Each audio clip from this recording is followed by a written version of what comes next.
আসসালামু আলাইকুম ওয়া রাহমাতুল্লাহি ওয়া বারাকাতুহু। ইন্নাল হামদালিল্লাহ ওয়াসসালাতু ওয়াসসালামু আলা রাসূলিল্লাহ ওয়া আলা আলিহি ওয়া সাহবিহি আজমাইন। আল জামিয়াতুল ইসলামিয়া দারুল উলুম বাংলাদেশের উদ্যোগে আয়োজিত মিশকাত শর্ট কোর্সে সংযুক্ত দেশ বা প্রবাস থেকে সম্মানিত শিক্ষার্থীবৃন্দ সকলকে জানাই অন্তরের অন্তঃস্থল থেকে হৃদয় নিংড়ানো ভালোবাসা মিশ্রিত সশ্রদ্ধ সালাম ও মোবারকবাদ।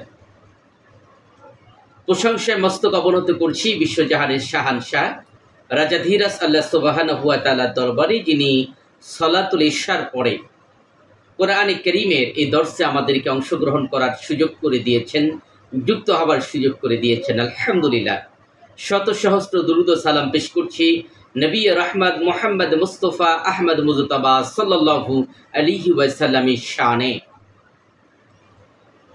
একান্ত প্রিয় শিক্ষার্থীবৃন্দ, আজ আমরা কুরআন মাজিদ ও তাজবিদের 12তম ক্লাসে আমাদের আলোচনার নির্ধারিত বিষয় কোরআনে কারীমের দ্বিতীয়তম সূরা সূরা বাকারার 67 নম্বর আয়াত থেকে 75 নম্বর আয়াত পর্যন্ত। আমরা শুরুতেই এই আয়াতে কারিমার তেলাওয়াত শুনে নেব। আয়াতে কারিমাগুলো তেলাওয়াত উপস্থাপন করছে আমাদের একান্ত প্রিয় শিক্ষার্থী মোহাম্মদ নাইম।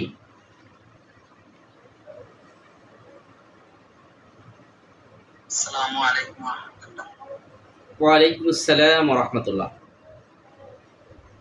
আউযু বিল্লাহি মিনাশ শাইতানির রাজীম। বিসমিল্লাহির রাহমানির রাহিম। ক্বালা মূসা লিকাওমিহি ইন্নাল্লাহা ইয়া'মুরুকুম আন তাযবাহু বাকারা। قالوا أتتخذنا هزوا قال أعوذ بالله أن أكون من الجاهلين. قالوا لنا ربك يبين لنا ما هي. قال إنه يقول إنها بقرة لا فارض ولا بكر عوان بين ذلك فافعلوا ما تؤمرون. قالوا لنا ربك يبين لنا ما لونها. قال إنه يقول إنها بقرة صفراء فاقع لونها تسر الناظرين. قال لنا ربك يبين لنا ما هي إن البقرة شابه علينا وإنا إن شاء الله لمهتدون. قال إنه يقول إنها بقرة لا ذلول تثير الأرض ولا تسقي الحرث مسلمة لا شية فيها. قالوا الآن جئت بالحق فذبحوها وما كادوا يفعلون. وإذ قتلتم نفسا فادارأتم فيها والله مخرج ما كنتم تكتمون. فاقتلوه ببعضها كذلك يحيي الله الموتى ويريكم آياته لعلكم تعقلون. ثم قست قلوبكم من بعد ذلك فهي كالحجارة أو أشد قسوة وإن من الحجارة لما يتفجر منه الأنهار وإن منها لما يشقق فيخرج منه الماء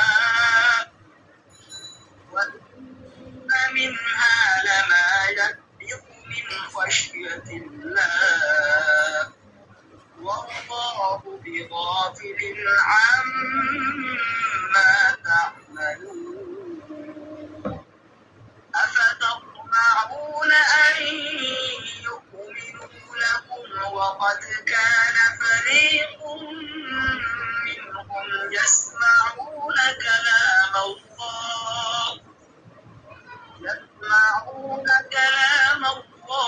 ثم يحرفونه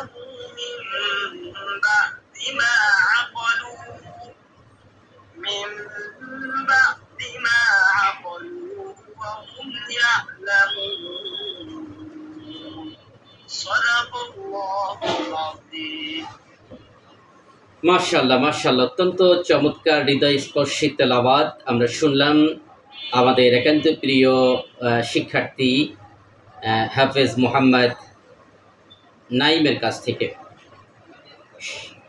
সম্মানিত শিক্ষার্থীবৃন্দ, আপনারা ইতিমধ্যে অবগত হয়েছেন আজ আমরা কথা বলবো পবিত্র কোরআনে কারিমের দ্বিতীয়তম সূরা বাকারার ৬৭ থেকে ৭৫ নম্বর আয়াত পর্যন্ত, অর্থাৎ মোট ৯টি আয়াতে কারিমা রয়েছে আজকের আলোচনার মধ্যে। এই ৯টি আয়াতে কারিমার মূল আলোচ্য বিষয়ের দিকে যদি আমরা খেয়াল করি তাহলে দেখব এখানে বনি ইসরাইলদের সেই গাভী কুরবানি করার ঘটনাটি সবিস্তারে আল্লাহ সুবহানাহু ওয়া তাআলা উদ্ধৃত করেছেন। বস্তুত সূরা বাকারার নাম বাকারা করা হয়েছে, গাভী রাখাই হয়েছে কোরআনে কারিমের সংশ্লিষ্ট এই ঘটনা থেকে, এবং ৬৭ নম্বর আয়াত থেকেই সূরা বাকারার নামকরণ করা হয়েছে বাকারা। সেহেতু এই জায়গাটি অনেক গুরুত্বপূর্ণ, যেহেতু সূরার মূল নামের সাথেই যুক্ত আছে। সূরা বাকারা নিয়ে আগেও আমরা কয়েকটি পৃথক দর্শে বিভিন্ন গুরুত্বপূর্ণ বিষয়ে আলোকপাত করার চেষ্টা করেছি। বস্তুত এই কোর্সে আপনারা যখন তাফসিরে জালালাইন পড়বেন তখন আরও ব্যাপকতার ভিত্তিতে আপনাদের সাথে আলোচনা হবে। আমরা প্রথম সেমিস্টারের এই ৬ মাসে কিছু মৌলিক জায়গা রেখেছি আলোচনা উপস্থাপন করার জন্য,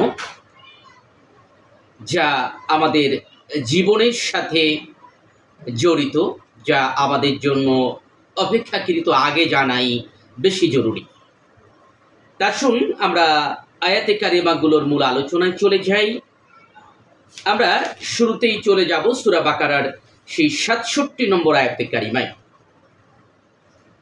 আল্লাহ তাআলা বলছেন যে ওয়াইদ ক্বালা মূসা, আর যখন মূসা আলাইহিস সালাম বললেন লি কওমিহি, মানে তার নিজের গোত্রকে, নিজের কওমকে, ইন্নাল্লাহা ইয়া'মুরুকুম আন তাযবাহু বাকারা, নিশ্চয়ই আল্লাহ তাআলা তোমাদেরকে নির্দেশ দিয়েছেন একটা গাভী জবাহ করতে।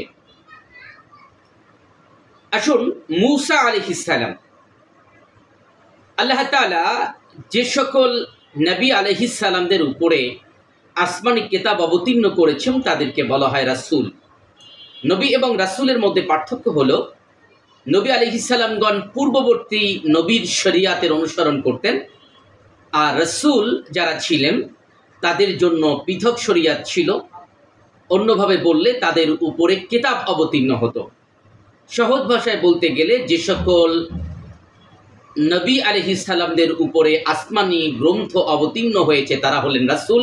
যাদের উপরে কোনো গ্রন্থ অবতীর্ণ হয়নি, বরং পূর্বের নবীর উপর অবতীর্ণ গ্রন্থের অনুসরণ যারা করতেন তাদেরকেই বলা হয় নবী। তা হযরত মূসা আলাইহিস সালাম আল্লাহ তাআলার সেই সকল রাসূলদের অন্তর্ভুক্ত যারা রাসূলদের মধ্যেও শ্রেষ্ঠ অন্যতম, যেমন মুসা আলাইহিস সালামকে বলা হয় বনি ইসরাইলের যে ৭০,০০০ নবী এসেছিলেন তাদের সর্দার বলা হয় মুসা আলাইহিস সালামকে। দ্বিতীয়ত, মুসা আলাইহিস সালামের সাথে নবী করিম সাল্লাল্লাহু আলাইহি ওয়াসাল্লামের জীবনের সবথেকে বেশি মিল রয়েছে। আল্লাহ তাআলা যে ১,২৪,০০০-এর মতো নবী পাঠিয়েছেন পৃথিবীতে, এই ১,২৪,০০০ নবীর মধ্যে সবথেকে বেশি মিল নবী সাল্লাল্লাহু আলাইহি সাল্লামের সাথে ছিল মুসা আলাইহিস সালামের। কেমন? মুসা আলাইহিস সালাম ছোট অবস্থাতেই তার পিতাকে হারিয়েছিলেন। নবী সাল্লাল্লাহু আলাইহি ওয়াসাল্লামও জন্মের পূর্বে পিতাকে হারান। নবী সাল্লাল্লাহু আলাইহি ওয়াসাল্লাম ছোট অবস্থায় লালিত পালিত হয়েছিলেন দুধমাতা হালিমার কাছে। মুসা আলাইহিস সালাম ছোটবেলায় আসিয়ার কাছে শুরুতে গিয়েছিলেন, পরে যদিও তার মায়ের কাছে তিনি ফিরে এসেছিলেন। অর্থাৎ মায়ের ক্ষেত্রে একটা পরিবর্তন হয়েছে এবং তিনি মায়ের কাছে যখন ফিরে এসেছিলেন তখন স্বাভাবিক সমাজ তাকে মা হিসেবে চিনত না।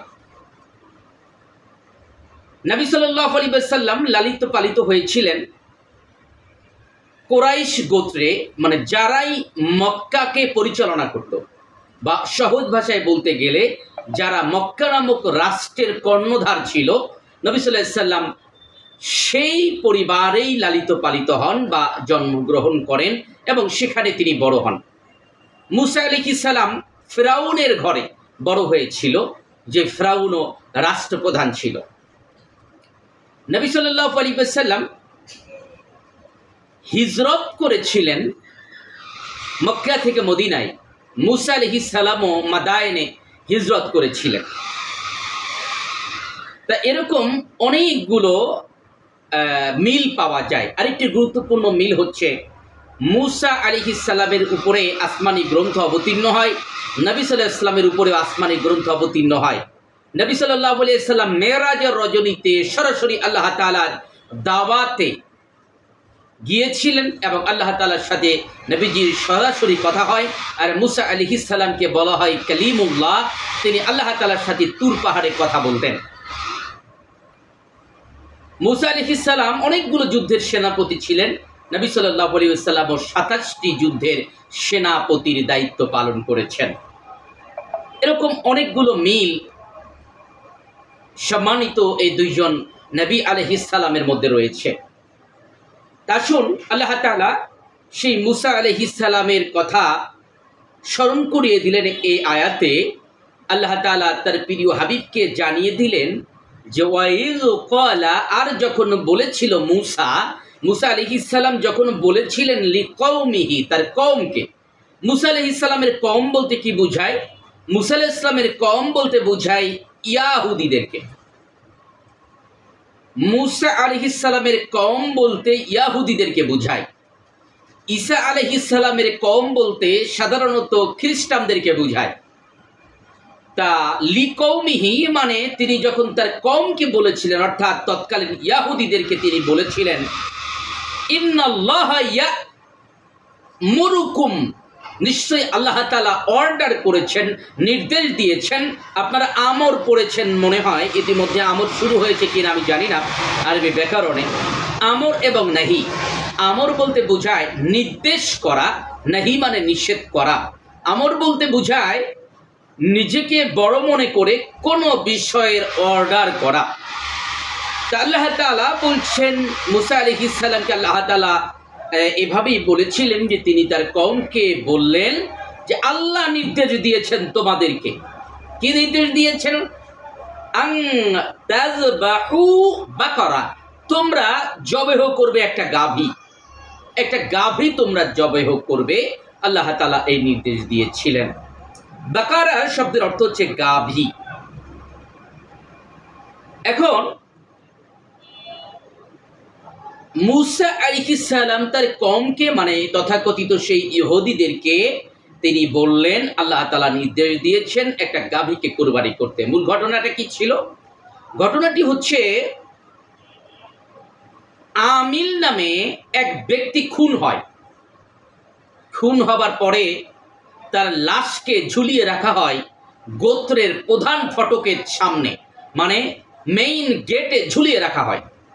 এখন এই গেটটি এমন ছিল যে গোত্রগুলো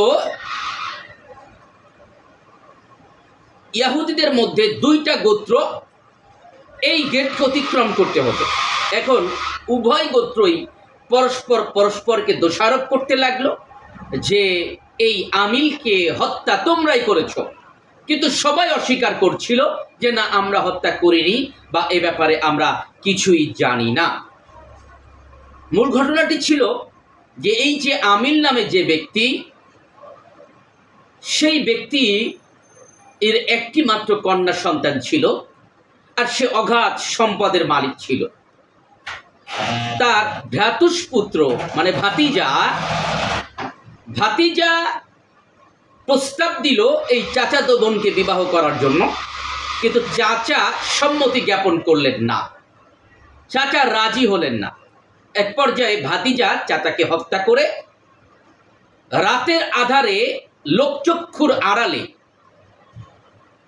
প্রধান দরজায়, গোত্রের প্রধান দরজায় মূল ফটকে ঝুলিয়ে রাখলো। ছিল ঘটনাটি এমন। তা এই পরিস্থিতির মধ্য দিয়ে যখন গোত্রের লোকেরা একে অপরের উপরে দোষ দিতে লাগলো, তার পরিবারের লোকেরা অন্য পরিবারের উপরে দোষ দিতে লাগলো, তারা আসলো মুসা আলাইহিস সালামের কাছে, এসে বলল যে হে আল্লাহর নবী, আপনি আল্লাহ তাআলার কাছে দোয়া করুন, তিনি যেন জানিয়ে দেন এই আমিলকে কে হত্যা করেছে। তাফসিরে ফাতহুল কাদিরের মধ্যে এসেছে যে এই আমিল নামে যে ব্যক্তি, তিনি ছিলেন সন্তানহীন বিত্তশালী। মানে স্বাভাবিক বর্ণনা হলো তার মেয়েকে বিবাহ করার কারণে তার ভ্রাতুষ্পুত্র মানে ভাতিজা তাকে হত্যা করেছিল, কিন্তু ফাতহুল কাদিরের বক্তব্য হলো যে লোকটা নিঃসন্তান ছিল, কিন্তু বিত্তশালী ছিল, অনেক সম্পদের মালিক ছিল। তা তার ভাতিজা তাকে হত্যা করার কারণ হচ্ছে লোকটার উত্তরসূরি নেই। তা লোকটাকে যদি আগেই মেরে ফেলানো যায়, চাচাকে যদি আগেই হত্যা করা যায়, তাহলে অতি দ্রুত সে চাচার সম্পদের মালিক হতে পারবে। এই কারণে সে তার চাচাকে খুন করলো, কিন্তু কোনো প্রমাণ ছিল না, কেউ ধরতে পারছে না কে হত্যা করেছে, এবং কেউ সন্দেহ করেনি যে ভাতিজা চাচাকে হত্যা করতে পারে। এবারে শুন, আমরা আয়াতের দিকে তাকাই। মুসা আলাইহিস সালামের কাছে যখন সবাই গেল, মুসা আলাইহিস সালাম আল্লাহ তাআলার কাছে দোয়া করলেন, আল্লাহ তাআলা, এই আমিলকে যে হত্যা করেছে আপনি যদি তার নাম বলে দিতেন। আল্লাহ তাআলা কি বললেন? আল্লাহ তাআলা বললেন, সরাসরি নাম না উল্লেখ করে বললেন যে একটা গাভী তাদেরকে কোরবানি করতে বলো, জবেহ করতে বলো, এবং সেই গাভীর এক টুকরা গোশত যদি আমিলের শরীরের উপরে রাখা হয়, তাহলে আমিল জীবিত হয়েই তাকে কে হত্যা করেছে তার নাম বলে দেয়। এখানে হিকমা হলো, আল্লাহ তাআলা তো নিজে নাম বলেই দিতে পারতেন, কেন আল্লাহ তাআলা নাম না বলে একটা গাভী কুরবানি করে তার গোশত তার গায়ে স্পর্শ করে জীবিত হওয়ার মধ্য দিয়ে মৃত ব্যক্তির মুখ থেকেই খুনির নাম উল্লেখ করতে চাইলেন? এর পিছনে দুইটি বা তিনটি কারণ হতে পারে। প্রথম কারণ হলো, এই ইহুদিরা দীর্ঘদিন ধরে মিশরীয়দের সাথে মিশে তারা মূর্তি পূজার সাথে জড়িত হয়ে গিয়েছিল। এক পর্যায়ে তারা গাভীর পূজা করা শুরু করে, গরুর পূজা করা শুরু করে, এবং গরুকে তারা অনেক শক্তিধর মনে করে। এই শক্তিধর মনে করতে করতে তারা সম্মানের সর্বোচ্চ চূড়ায় গরুকে বসিয়ে দেয়, অর্থাৎ আল্লাহ তাআলার সাথে শরীক স্থাপন করে। আল্লাহ তাআলা কুরআনে কারীমে সূরা লুকমানের মধ্যে বলেছেন যে ইন্না শিরকা লা যুলমুন আযীম, নিশ্চয়ই শিরক এক মহা জুলুম, মহা অন্যায়। এবং কোরআনের অন্য আয়াতে বলা হয়েছে আল্লাহ তাআলা শিরকের গুনাহ ছাড়া আল্লাহ সবকিছুই ক্ষমা করেন, কিন্তু শিরকের গুনাহ তিনি ক্ষমা করেন না।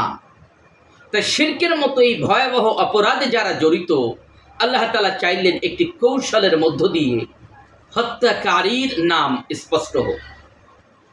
যেহেতু তারা গাভীকে অনেক শক্তিশালী মনে করে, সেই গাভীকে জবাই করতে বললেন আল্লাহ তাআলা। এর মধ্য দিয়ে গাভীর প্রতি তাদের যে সম্মান, শ্রদ্ধাবোধ, অপর দিক থেকে দুই পক্ষের দাঙ্গা হাঙ্গামা কঠিন একটি পর্যায়ে পৌঁছে গিয়েছে। এই অবস্থায় আল্লাহ চাইলেন দেখি তারা কি তাদের নিকট আত্মীয়ের হত্যাকারীকে আগে খুঁজে বের করতে চায়, নাকি এই গাভীকে বেশি গুরুত্ব দিয়ে তাকে হত্যা করা থেকে বিরত থাকে। দ্বিতীয়ত আরেকটি হিকমা হলো, গাভীকে যখন তারা হত্যা করবে, আর গাভী তো নিজেকে নিজে বাঁচাতে পারবে না, তখন প্রমাণিত হবে তারা যাকে আল্লাহর সাথে সাদৃশ্য করে, তারা যার পূজা করে, তার আসলে কোনো শক্তি নাই, ক্ষমতা নাই, সে নিজেকেই নিজে বাঁচাতে পারে না। তৃতীয় ব্যাপার হলো যে মুসা আলাইহিস সালাম যদি নাম বলে দিতেন, ভাতিজা চাচাকে মেরেছে এই মর্মে কেউ সন্দেহ করে না। এখন মুসা আলাইহিস সালাম বলার পরেও এ ব্যাপারে এক শ্রেণীর ইহুদিরা সন্দেহ করতে পারত। তাই আল্লাহ তাআলা চাইলেন মৃত ব্যক্তি তার হত্যাকারীর নাম বলে দিক, তাতে কোনো রকম সন্দেহ সংশয় থাকবে না। আশা করি এই তিনটি হিকমার তিনটি দিক আপনারা বুঝতে পেরেছেন কেন আল্লাহ তাআলা এটি গাভী জবাই করতে বললেন। এবার আসুন, সেই ইহুদিরা কি বলল আমরা আয়াতের পরের অংশে দেখতে পাচ্ছি। আপনারা সুযোগ থাকলে সংশ্লিষ্ট আয়াত, কোরআন শরীফ তো সবার কাছেই আছে, অন্তত আয়াতগুলো সামনে রাখুন, মিলিয়ে নিন, এটি আপনাদের ফায়দা দেবে। এছাড়া কেতাবের পিডিএফটাও মিলিয়ে নিতে পারেন, সেখানেও আয়াতগুলো লেখা আছে। এর থেকে বেশি ভালো হবে সরাসরি কোরআন শরীফ সামনে রাখলে। ক্বালু, তারা বলল, মানে ইহুদিরা বলল, আতাত্তাখিযুনা হুজুয়া, হে মুসা তুমি কি আমাদের সাথে উপহাস করছো, আমাদের সাথে তামাশা করছো যে একটা গাভী জবাই করব, সেই গাভীর গোশত মৃত ব্যক্তির গায়ে স্পর্শ করব, মৃত ব্যক্তি কথা বলবে, গাভী আমাদের এত শ্রদ্ধার পাত্র, পাত্র বলবো না পাত্রী বলবো, তা গাভী আমাদের এত সম্মানের, সেই গাভীকে আমরা হত্যা করবে, কেমন কথা বলছো মুসা? তুমি কি আমাদের সাথে উপহাস করছো? হুজুয়া মানে হলো উপহাস।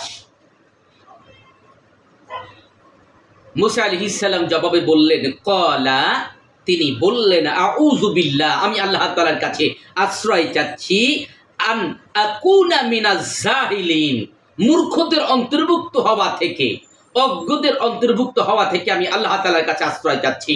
তার মানে আমি তোমাদেরকে এ কথা বলছি বানিয়ে নয়, উপহাস করার জন্য নয়, জেনে বুঝে আমি আল্লাহ তাআলার এই নিয়মটা, আল্লাহ তাআলার নির্দেশটা তোমাদেরকে জানাচ্ছি।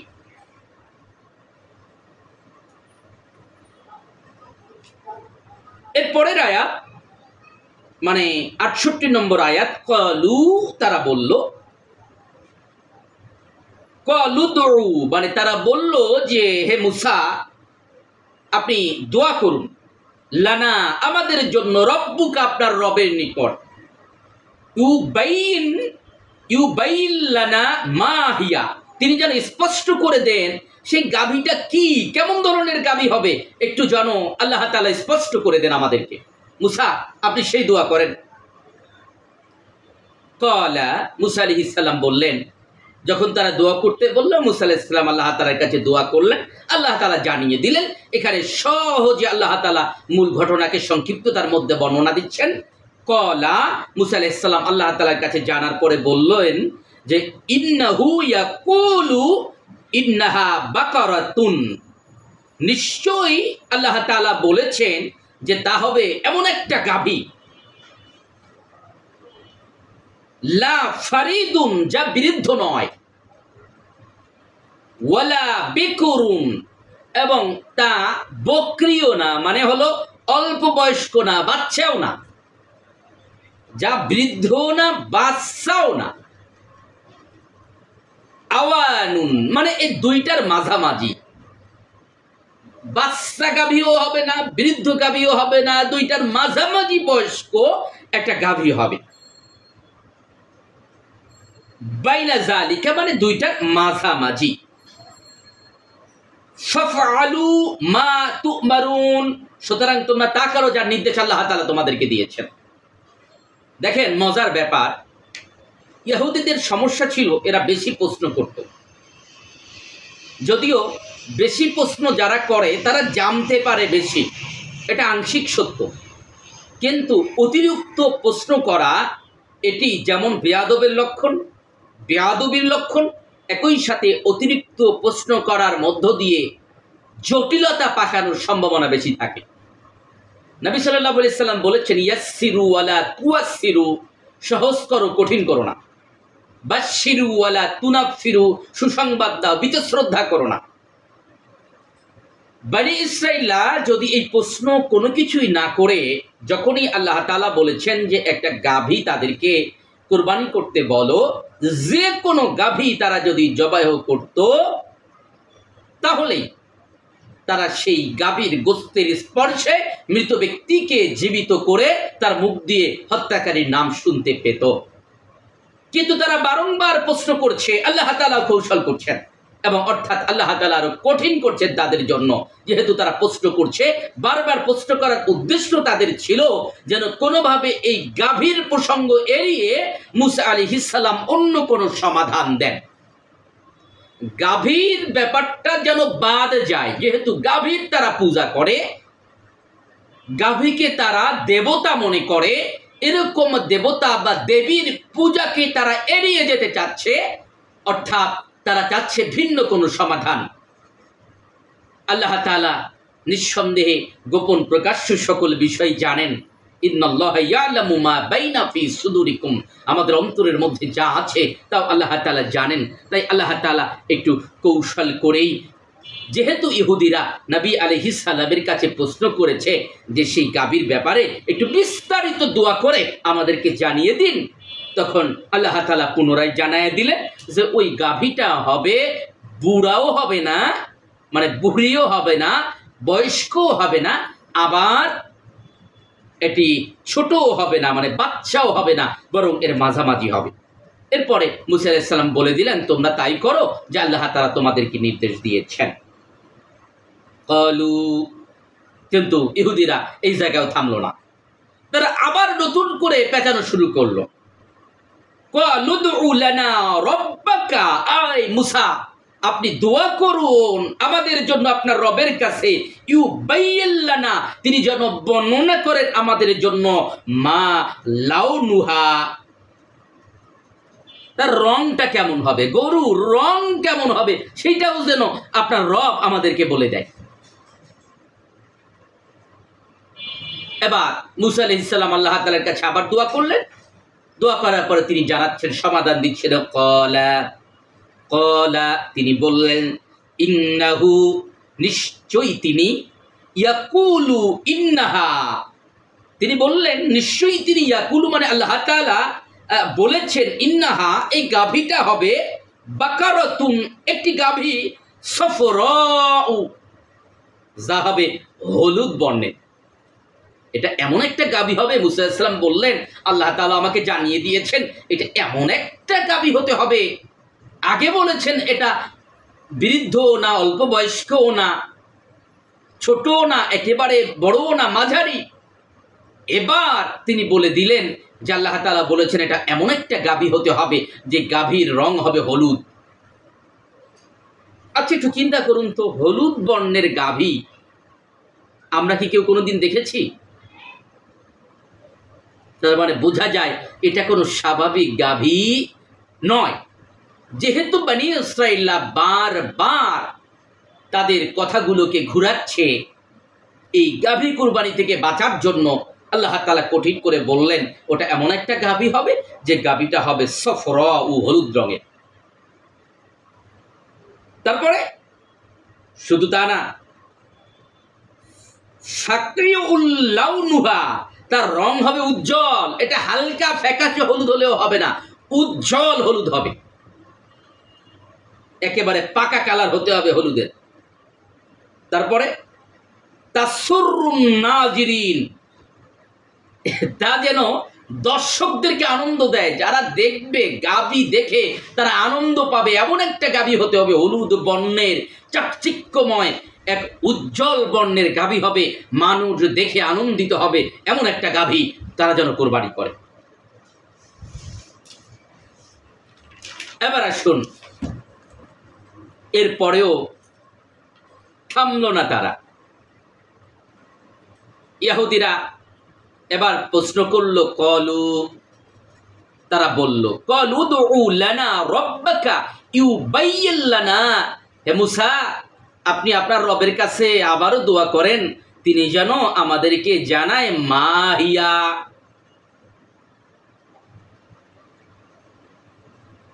আপনি দোয়া করেন যে সেটা কি, স্পষ্ট করে দেন তা কেমন। এই হলুদ বর্ণ বলার পরেও আবার প্রশ্ন করলো যে তা কেমন, তা যেন বলে দেয়।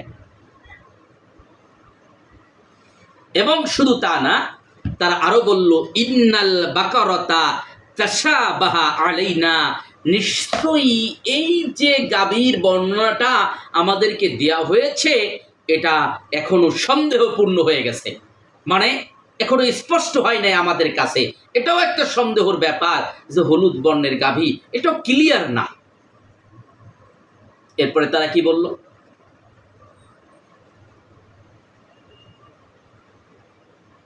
ওয়া ইন্না ইনশাআল্লাহু লামুহতাদুন। একটা চমৎকার কথা এই জায়গায় বলেছে, এতক্ষণ পর্যন্ত খারাপ বললেও এই জায়গাটা একটা ভালো কথা সে তারা বলছে। দেখবেন অনেক সময় জালেমরাও জুলুম করার ব্যাপারে ইনশাআল্লাহ শব্দের ব্যবহার করে, যে ইনশাআল্লাহ তাদেরকে শেষ করে ছাড়ব, কিন্তু করছে জুলুম, ইনশাআল্লাহ বলতে দ্বিধা করে না।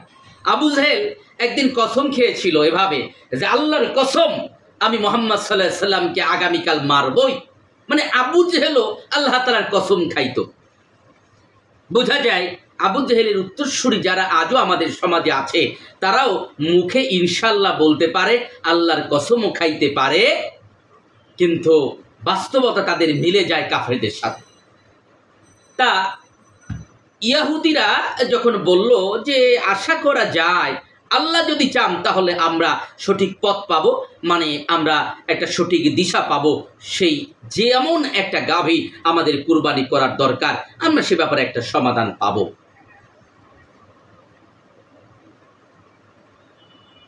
মজার ব্যাপার হচ্ছে, তাফসিরে তাবারির মধ্যে এসেছে, হযরত ইকরামা বলেছেন যে ইহুদিরা যদি এই ইনশাআল্লাহ কথাটা ব্যবহার না করত, তারা যদি আল্লাহ যদি চাহেন এই কথাটা না বলতো, তাহলে এরকম হলুদ বর্ণের গাভী তারা কোথাও খুঁজে পেত না। কিন্তু যেহেতু ইনশাআল্লাহ বলেছে, আল্লাহ যদি চাহেন, এই বলার কারণে আল্লাহ তাআলা এই বর্ণের একটা গাভী মিলিয়ে দিয়েছিলেন। এবার আসুন, ক্বালা, মূসা আলাইহিস সালাম বললেন, ইন্নাহু ইয়াকুলু ইন্নাহা, নিশ্চয়ই তিনি বলেছেন, মানে নিশ্চয়ই আল্লাহ তাআলা বলেছেন, ইন্নাহা বাকরাতুন, সেটা এমন একটা গাভী, লা জালুলুন, যা কখনো ব্যবহৃত হয় নাই। কিসে ব্যবহৃত হয় নাই? তুসিরুল আরদা, মানে জমিনে চড়ার জন্য, ভ্রমণ করার জন্য, মানে চাষাবাদ করার জন্য যে গাভীটাকে কখনো ব্যবহার করা হয় নাই। ওয়ালা তাসকিল হারস, এবং সেটা কোনো সেচে পানি দেওয়ার জন্য, কোনো ক্ষেতে সেচ দেওয়ার জন্য সেই গাভীটাকে ব্যবহার করা হয়নি। আল্লাহ তাআলা আরো একটা শব্দ ব্যবহার করলেন, মুসাল্লামাতুন, মানে হলো সুস্থ, লা শিয়াতা ফিহা, যার মধ্যে কোনো রকম খুঁত নাই। কোনো খুঁতি পাওয়া যাবে না যে গাভীর মধ্যে, যার চাষাবাদেও ব্যবহার করা হয় না। অনেকগুলো শর্ত এবার আরোপ হয়ে গেল। তারপরে কলু, তারা বলল, কলুল আনা জিতা বিল হক, তারা বলল যে হ্যাঁ, এবার তুমি সত্য নিয়ে এসেছো, এবার যা বলছো এইবার একটা চূড়ান্ত কথা বলছো, আমরা বুঝতে পারছি যে কেমন গাভী হওয়া দরকার। ফাযাবাহুহা ওয়ামা কাদু ইয়াফআলুন, অতঃপর তারা এরকম একটা গাভী জবেহ করলো, অথচ কি হলো, অথচ তাদের জবেহ করার আগ্রহ ছিল না, তাদের কোনো আগ্রহ ছিল না। কিন্তু এক পর্যায়ে বারবার শর্ত দিতে দিতে এক পর্যায়ে তখন সর্বোচ্চ চূড়ান্ত একটা পর্যায়ে এসে গেল, তখন তারা এরকম একটা গাভী জবেহ করলো। আমরা ভিন্ন বর্ণনায় দেখেছি যে এই যে গাভী, হলুদ বর্ণের গাভী, এটা মিলাতে পারছে না, কোনোভাবেই পারে না। অবশেষে মিলল এক ইয়াতিম বালকের কাছে, তার একটা গাভী ছিল, এই জাতীয় যত কন্ডিশন আছে তার সাথে মিলে গেছিল। কিন্তু বালকের কাছে যখন তারা গাভীটা কিনতে গিয়েছে, বালক তো দিতে রাজি, কিন্তু বালককে জিব্রাইল আলাইহিস সালাম জানিয়ে দিলেন যে খবরদার, তুমি এই গাভীটাকে বিক্রি করবে না যতক্ষণ পর্যন্ত গাভীর চামড়ার মধ্যে যত পরিমাণ স্বর্ণ অলংকার ধরে এত পরিমাণ স্বর্ণ তোমাকে না দেব। মানে এখানে আরেকটি হিকমা আল্লাহ তাআলা করলেন, ইহুদিরা এই যে গরিমসি করলো, তাই তাদের কাছ থেকে, এই কৃপণ গোত্রের কাছ থেকে আল্লাহ তাআলা কিছু সম্পদ ওই ইয়াতিম বালককে দিয়ে দিলেন। তারা সে শর্ত মেনেই গাভীটাকে ক্রয় করলো, ক্রয় করার পরে তা জবেহ করলো, এবং আল্লাহ তাআলা বলছেন তারা এ ব্যাপারে গরিমসি করেছিল।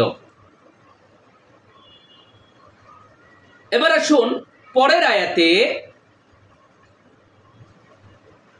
অর্থাৎ 72 নম্বর আয়াত, এখানে আল্লাহ তাআলা স্পষ্ট করে দিচ্ছেন ওই যে ব্যক্তিকে হত্যা করা হয়েছিল সেই প্রসঙ্গটা এবার আর একটু ক্লিয়ার করে আল্লাহ আনলেন।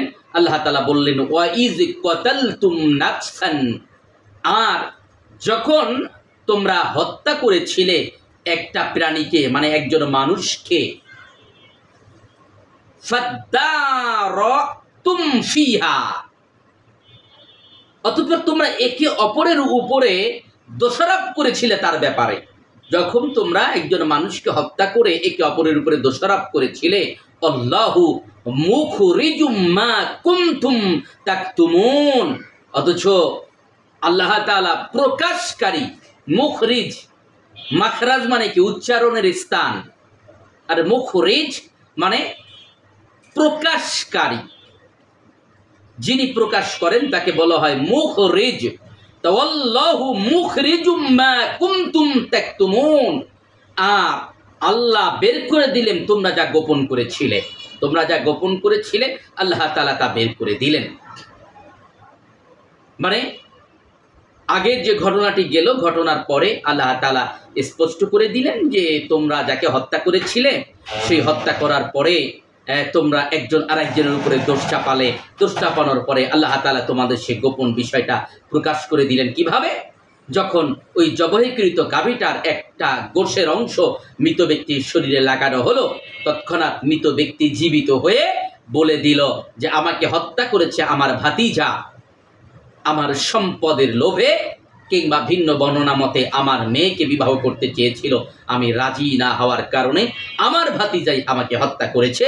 এই কথা বলার পরে লোকটা আবারও মরে গেল, মানে প্রাণ হারালো। আল্লাহ তাআলা বললেন, আমি এভাবে স্পষ্ট করে দিলাম, তোমাদের গোপন বিষয়গুলোকে প্রকাশ্য করে দিলাম। এবং আল্লাহ তাআলা এখানে সে বিষয়টি আরো একটু স্পষ্ট করে বললেন, ঘটনাটা কেমন ছিল। ফাকুলনা, অতঃপর আমি বললাম যে কুলনাযরিবুহু বিবাদিহা, তোমরা তাকে আঘাত করো এই গোশতের একটা অংশ দিয়ে। কাযালিকা ইউহয়িল্লাহু মাউতা, আল্লাহ তাআলা এভাবে মৃতদেরকে জীবিত করেন। ইউরিকুম আয়াতিহি, এবং তিনি দেখান তার নিদর্শন সমূহ। লাআল্লাকুম তাকিলুন, যাতে যাদের আকল আছে, যাদের বুঝ আছে, তারা আশা করা যায় তোমরা এর মধ্য দিয়ে বুঝতে পারবে। এই জায়গাটায় একটি শিক্ষার ব্যাপার হলো, আল্লাহ তাআলা এই যে একটি গোশতের স্পর্শের মধ্য দিয়ে একজন মৃত মানুষকে জীবিত করিয়ে দেখালেন, এর মধ্য দিয়ে আল্লাহ তাআলা অবিশ্বাসীদেরকে বুঝিয়ে দিতে চাইলেন, তোমরা মনে করতে পারো মানুষ মারা যাওয়ার পরে আল্লাহ তাকে কিভাবে জীবিত করবেন। এই তো একটা গোশের টুকরার স্পর্শে যদি মানুষ জীবিত হয়ে যেতে পারে, তাহলে আল্লাহ তাআলা মানুষকে এভাবেই জীবিত করে থাকেন। আল্লাহ তাআলা সূরা বাকারায় 4 জায়গায় এই মৃত থেকে পুনরায় জীবিত করার কথা বলেছেন, এবং মৃতকে জীবিত করার ব্যাপার নিয়ে কোরআনে কারিমে কয়েকটি ঘটনা আছে। এর মধ্যে একটি, ইব্রাহিম আলাইহিস সালাম জানতে চেয়েছিলেন, তখন একটা পাখিকে জবাই করে তাকে টুকরা টুকরা করে বিভিন্ন জায়গায় ফেলে দিতে বলা হয়েছিল। এরপরে আল্লাহ তাআলা পুনরায় ওই পাখিকে জীবিত করিয়ে দেখিয়েছিলেন এবং ইব্রাহিম আলাইহিস সালামকে বলেছিলেন যে এভাবে ছিন্ন বিচ্ছিন্ন হলেও আল্লাহ তাআলা জীবিত করে দেখাতে পারেন। হযরত উযাইর আলাইহিস সালামের ঘটনাটি আমরা জানি। তিনি আল্লাহ তাআলা একটি নির্দিষ্ট জায়গায় যেতে বলার পরে তিনি সেখানে পৌঁছালেন গাধার পিঠে চড়ে। এক পর্যায়ে আল্লাহ তাআলা তাকে ঘুম দ্বারা আক্রান্ত করলেন, মানে তিনি ঘুমিয়ে পড়লেন। কয়েকশো বছর তিনি ঘুমিয়ে পড়লেন, কোনো বর্ণনা 100 বছরের কথা আছে। তা এই 100 বছর ঘুমিয়ে পড়ার পরে তিনি যখন উঠলেন, আল্লাহ তাআলা বললেন, উযাইর তুমি কতদিন ঘুমিয়েছিলে? তিনি বললেন, আল্লাহ তাআলা এই তো একটু কিছু সময় হয়তো বা ঘুমিয়েছিলাম। আল্লাহ তাআলা বললেন যে তুমি তোমার গাধার দিকে নজর করো। তাকিয়ে দেখা গেল গাধার মানে হাড়েরও উচ্ছিষ্ট আছে, মানে একেবারে মাটির সাথে মিশে যাওয়ার মতো অবস্থা। আল্লাহ তাআলা তখন বললেন, তুমি 100 বছর ঘুমিয়েছিলে। এবার আল্লাহ পুনরায় উযাইর আলাইহিস সালামকে বললেন, হাড়গুলোকে একত্রিত করো। এরপরে সেই গাধাকে আল্লাহ পুনরায় জীবিত করে দেখিয়েছিলেন। আল্লাহ তাআলা এই ঘটনার মধ্য দিয়ে একটি বার্তা দিলেন, আল্লাহ চাইলে এই মৃত ব্যক্তিকে আবার জীবিত করতে পারে। এরপরে আসুন, আল্লাহ তাআলা বলছেন যে এই ঘটনার মধ্যে যাদের বিবেক আছে তাদের মধ্যে শিক্ষা আছে, তাদের বোঝার কথা, যাদের বোধ আছে তারা বুঝতে পারবে যে এর মধ্যে একটা বিশেষ হিকমা আছে।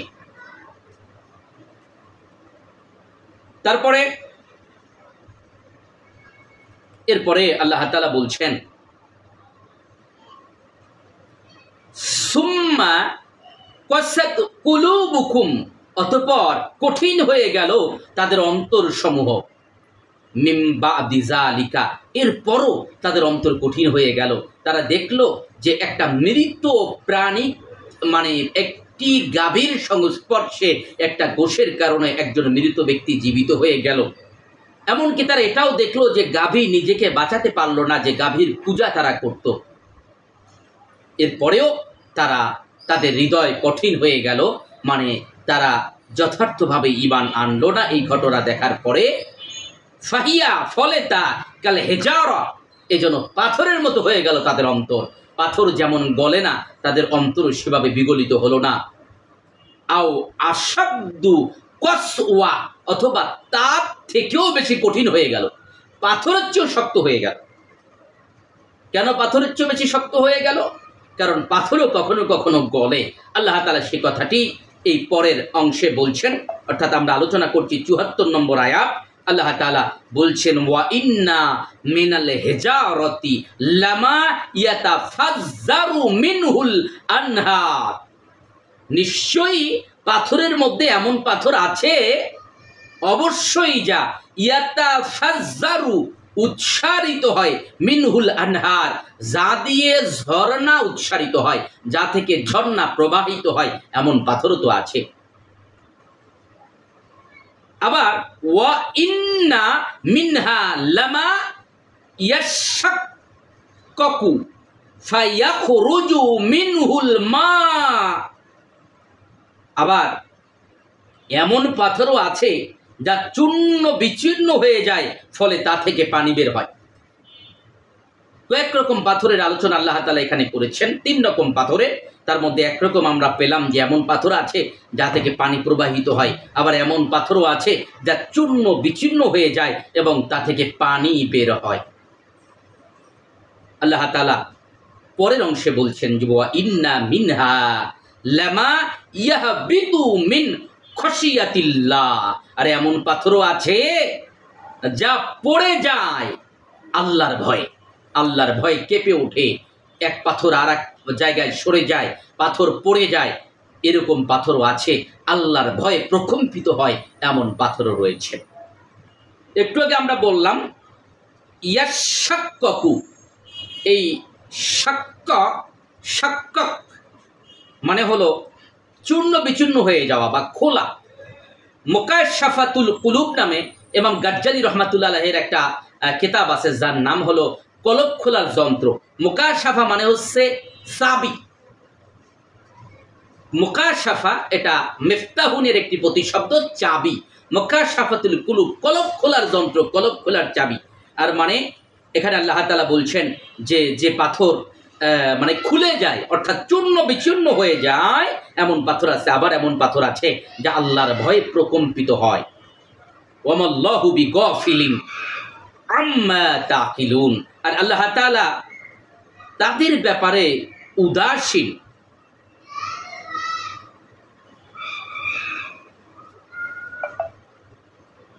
আল্লাহ তাআলা তাদের ব্যাপারে ওয়ামাল্লাহু বিগাফিলিন, আল্লাহ তাআলা গাফেল নন, উদাসীন নন, আল্লাহর অজানা নয়। আম্মা তাকিলুন, তারা যা করছে সে ব্যাপারে আল্লাহ তাআলার মোটেও অজানা নয়।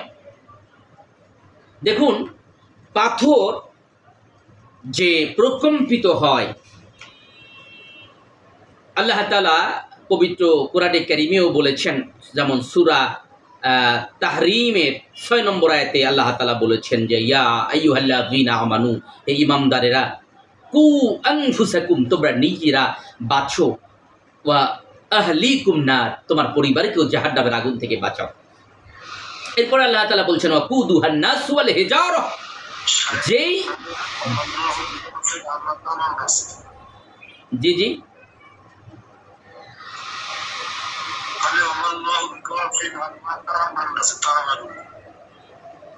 হ্যাঁ, তোমরা যা করো সে ব্যাপারে আল্লাহ তাআলা ওয়াকিফাল। তামালুন মানে হলো তোমরা যা আমল করো, তোমরা যা করো।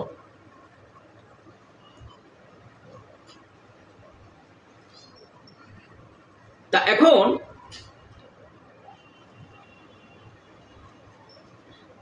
এই যে পাথরের যে ব্যাপারটি বললাম, যে পাথরকে আল্লাহ তাআলা মানুষ এবং পাথরকে জাহান্নামের জ্বালানি বানাবেন।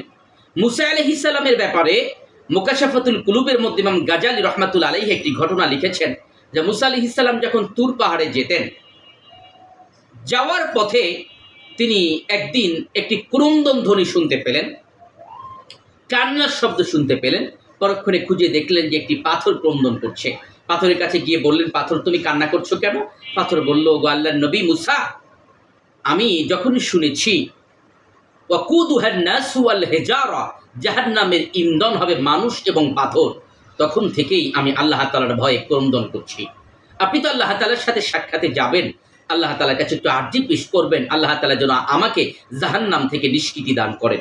মুসা আলাইহিস সালাম পাথরকে বললেন, ঠিক আছে পাথর, যাও, আমি আল্লাহ তাআলার কাছে এই বিষয়টি বলবো। পাথর মুসা আলাইহিস সালাম আল্লাহ তাআলার কাছে কথা বলার সময় এই পাথরের ব্যাপারটিও বললেন এবং যাওয়ার সময় পাথরকে সুসংবাদ দিলেন, পাথর, আল্লাহ তাআলা বলেছেন তোমাকে জাহান্নামের আগুনে পোড়ানো হবে না।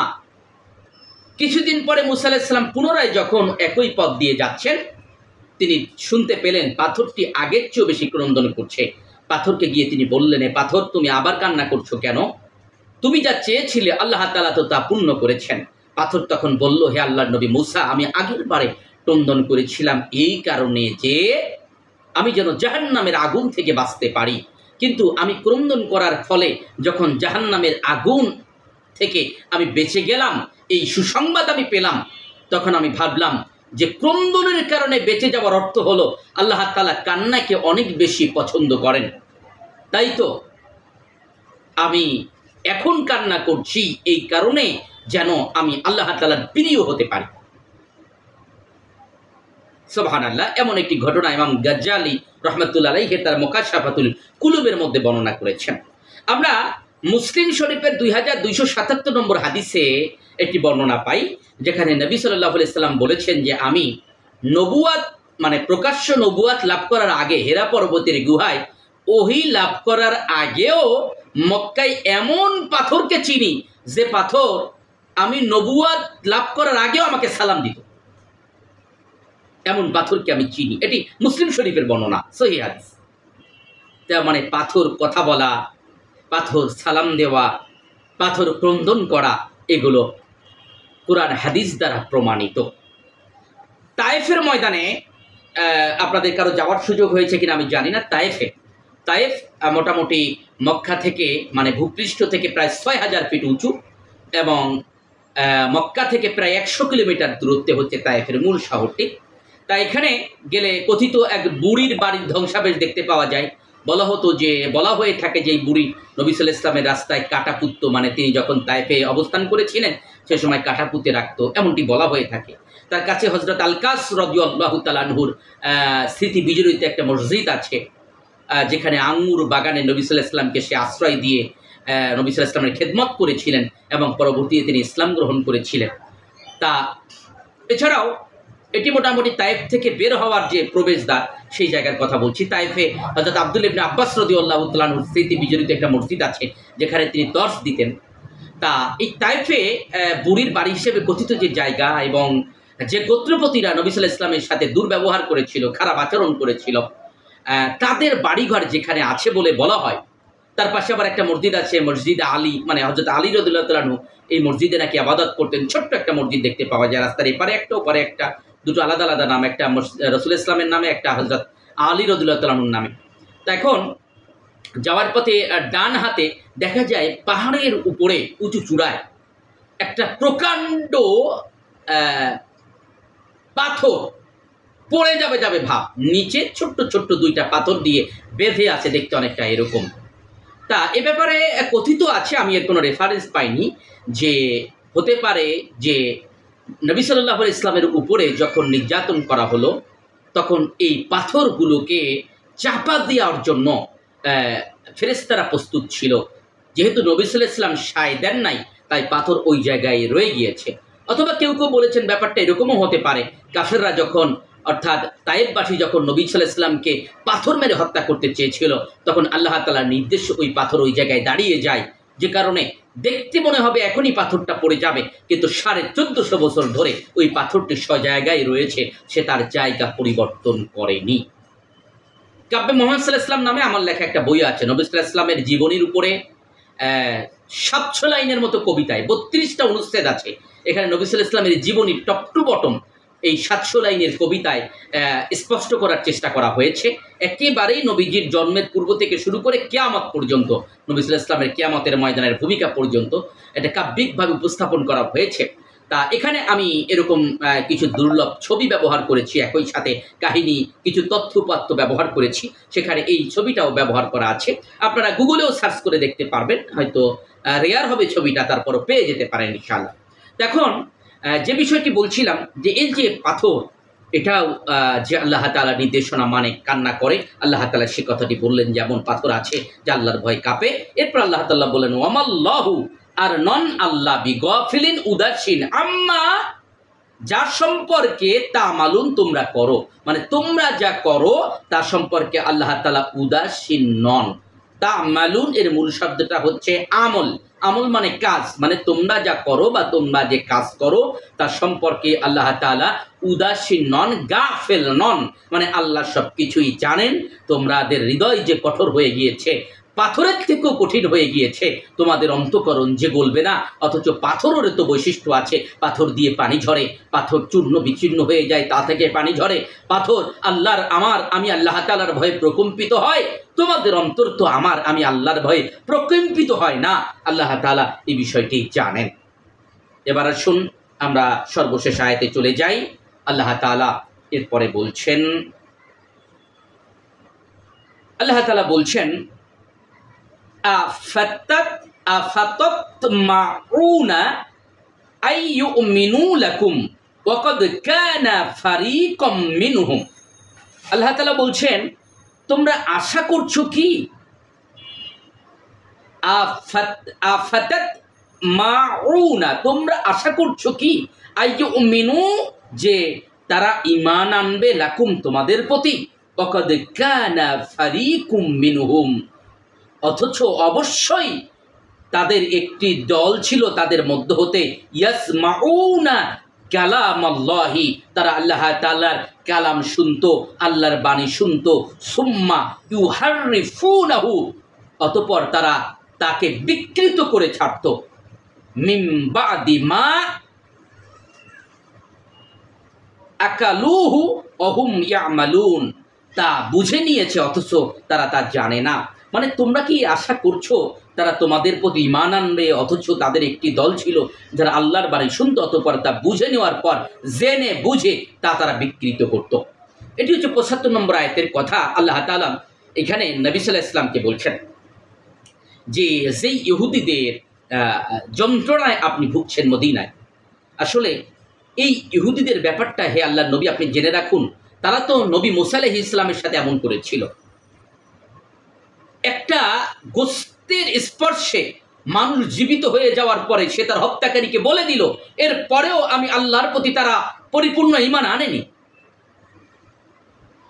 তা আপনি জেনে নেন, আপনি কি আশা করছেন যে তারা আসলে তাদের এই একটা বিশেষ গ্রুপ যাদের একেবারে অন্তঃকরণ এই পাথরের চেয়ে কঠিন হয়ে গিয়েছে, তারা আসলে ঈমান আনবে? আপনারা যেদিকে ঈমান এনেছেন সেদিকে ঈমান আনবে, এটা কি ভাবছেন? না, আসলে ঈমান তো তারা আনার কথা না, কারণ তাদেরই একটা গোত্র এমন ছিল ইতিপূর্বে যারা আমি আল্লাহ তাআলার কালাম শুনতো, মানে তাওরাত তারা শুনতো, আর ওই তাওরাত শোনার পরে তা বিকৃত করত, তার অর্থকে পরিবর্তন করে ফেলতো। আল্লাহ তাআলা যে কথাটি বলছেন ইউহাররিফুনাহু, তারা তা বিকৃত করতো। এই হরফ হলো মূল শব্দ, মানে এটা আক্ষরিকভাবে বিকৃত হতে পারে, এটা শাব্দিকভাবে বিকৃত হতে পারে, এভাবে তারা বিকৃত করে উপস্থাপন করত নিজেদের সুবিধা মতো। নবী সাল্লাল্লাহু আলাইহি ওয়াসাল্লামের সময় আমার একটি ঘটনা ঘটেছিল। আব্দুল্লাহ ইবনে সালাম, তিনি ইহুদিদের নেতা ছিলেন। যখন ইহুদিরা শর্ত ভঙ্গ করলো, বিপর্যয় সৃষ্টি করলো, তখন নবী সাল্লাল্লাহু আলাইহি ওয়াসাল্লাম বলেছিলেন যে আসলে তাওরাতে যে বিধান আছে সেই বিধানেই তোমাদের বিচার হবে। তখন আব্দুল্লাহ ইবনে সালাম তিনি বললেন যে তাওরাত নিয়ে আসো, দেখি তাওরাতে কি আছে। এর মধ্যে ইহুদিরা তাওরাত নিয়ে আসলো, নিয়ে আসার পরে যেখানে এই বিশৃঙ্খলার শাস্তি হত্যা বলা আছে সেই জায়গাটা তারা ঢেকে রেখে বাকি অংশ দেখানোর চেষ্টা করলো। তখন আব্দুল্লাহ ইবনে সালাম বললেন যে তোমরা হাত সরাও। হাত সরানো হলো, দেখা গেল ওই জায়গায় লেখা আছে হত্যার পরিবর্তে হত্যা, বিশৃঙ্খলার পরিবর্তে হত্যার ব্যাপারটা বলা আছে। তা এই যে আল্লাহ তাআলা তার নবীজিকে বলে দিচ্ছেন যে ইহুদিদের বৈশিষ্ট্য হচ্ছে এরকম, তারা কোরআন, তারা আল্লাহর কিতাব তাওরাতকে পর্যন্ত বিকৃত করে ছেড়েছে, সুতরাং তারা সবাই যে ঈমান আনবে এটা আশা করা যায় না। সম্মানিত শিক্ষার্থীবৃন্দ, এই ছিল আমাদের আজকের আলোচনা। এই আলোচনা থেকে আমরা আসলে কি শিক্ষা পাচ্ছি? এই আলোচনা থেকে শিক্ষা পাচ্ছি যে আল্লাহ তাআলা এবং তার প্রিয় হাবিব আল্লাহ এবং তার রাসূলের কোনো বিধান নিয়ে কোনো রকম মতপার্থক্য করা উচিত নয়, কোনো যুক্তি খোঁজা উচিত নয়, কোনো রকম বিতর্ক তৈরি করা উচিত নয়, বরং প্রশ্নাতীত মনে, প্রশ্ন ছাড়াই সামিনা ওয়া তা'না, আল্লাহ তাআলার বা নবীজির বিধান শুনলাম এবং মেনে নিলাম, এমন কথাই বলা উচিত ইমানদারদের। যদি এমনটি আমরা না বলি তাহলে আমাদের জন্য আল্লাহ তাআলার বিধান আরো কঠোর হয়ে যায়, নানা রকম বিপর্যয়ের মধ্যে আমরা পড়তে পারি যেভাবে ইহুদিরা পড়েছিল। ২ নম্বর হচ্ছে ইহুদিদের এই চরিত্র দেখে আমাদের কাছে সুস্পষ্ট হলো ইহুদিরা যুগে যুগে বিশ্বাসঘাতকতা করেছে। তাদের কাছে অসংখ্য প্রমাণ নজির উপস্থাপন করা হলেও তারা আল্লাহর নবীকে অস্বীকার করেছে। সূরা বাকারা, সূরা বনী ইসরাঈলে আপনারা পড়ে দেখবেন তাদের অনেকবার নানা প্রতিশ্রুতি ভঙ্গ করার কথা বিধৃত হয়েছে। তাই এটি হচ্ছে ইহুদিদের বৈশিষ্ট্য। আজকে আমরা ইসরায়েলদেরকে দেখি, ৯০ লক্ষের মতো ইহুদি আছে গোটা পৃথিবীতে, মাত্র ৯০ লক্ষ, ১ কোটিও না। সেই ইহুদিদের অত্যাচারে আজ পৃথিবীতে ২০০ কোটির উপরে মুসলমানেরা জর্জরিত। চারিদিকে মুসলিম দেশ একটু ঠাঁই দিয়েছিল। হিটলার যখন ইহুদিদেরকে, কোথাও বলা হয়েছে ৬০ লক্ষ ইহুদিদেরকে হিটলার যখন হত্যা করলো, করার পরে ইহুদিরা ছিন্ন ছাড়া হয়ে গেল, ছন্ন ছাড়া হয়ে গেল। কোথায়? কোনো জায়গায় ঠাই নেই। এক পর্যায়ে জাতিসংঘের মধ্যস্থতায় ক্যাম্প ডেভিড চুক্তির মধ্য দিয়ে ইহুদিদেরকে মুসলমানেরা দয়া করে থাকতে দিল এই ফিলিস্তিনের এক অংশে, যে ঠিক আছে এই জায়গায় তোমরা বসবাস করো। মুসলমানেরা দয়া দেখালো তাদের উপরে। সেই দয়ার ফল হচ্ছে আজকে ইহুদিরা গোটা বিশ্বের মুসলমানদেরকে তছনছ করে দিচ্ছে। গোটা পৃথিবীতে যত ষড়যন্ত্র হয় এর মূল ভূমিকা ইহুদিরা রয়েছে। আর ফিলিস্তিনের অবস্থা তো আমরা জানি কি ভয়াল বিপর্যয় তাদের উপরে নেমে এসেছে। তাই ইহুদিদের অবস্থাটা এরকমই, তাদেরকে যত ভয় দেখানো হোক তাদের দয়া মায়া কিছুই নেই। তাদের কোনো মায়া মমতা থাকবে না, কোনো বিপর্যয় দেখে তাদের অন্তঃকরণে ভয়ও তৈরি হবে না। এটাই হচ্ছে ইহুদিদের ইতিহাস। তৃতীয়ত আরেকটি শিক্ষা পাওয়া গেল, ইহুদিরা যে গরুর পূজা করত সেই গরুকে জবেও করা হলো, অথচ গরু কিছুই করতে পারে নাই, গরু নিজেকে নিজে বাঁচাতে পারে নাই। এর মাধ্যম দিয়ে আল্লাহ তাআলা প্রমাণ করলেন গরুর কোনো ক্ষমতা নাই। চতুর্থত আল্লাহ তাআলা এই মৃত ব্যক্তিকে জীবিত করে, তিনি যে মৃত ব্যক্তিকে জীবিত করতে পারেন এই নিদর্শন ইহুদিদেরকে আল্লাহ তাআলা দেখালেন। এই ঘটনা বলার মধ্য দিয়ে গোটা উম্মাহকে আল্লাহ তাআলা শিক্ষা দিলেন যে ইহুদিদের ক্ষেত্রে যদি এমনটি ঘটেছিল, আল্লাহ অবশ্যই তোমরা মারা যাওয়ার পরে আবারও আল্লাহ তাআলা জীবিত করতে পারবেন। জি, এই ছিল আমাদের আজকের আলোচনা। আশা করি আপনারা বুঝতে পেরেছেন। সংশ্লিষ্ট ব্যাপারে কারো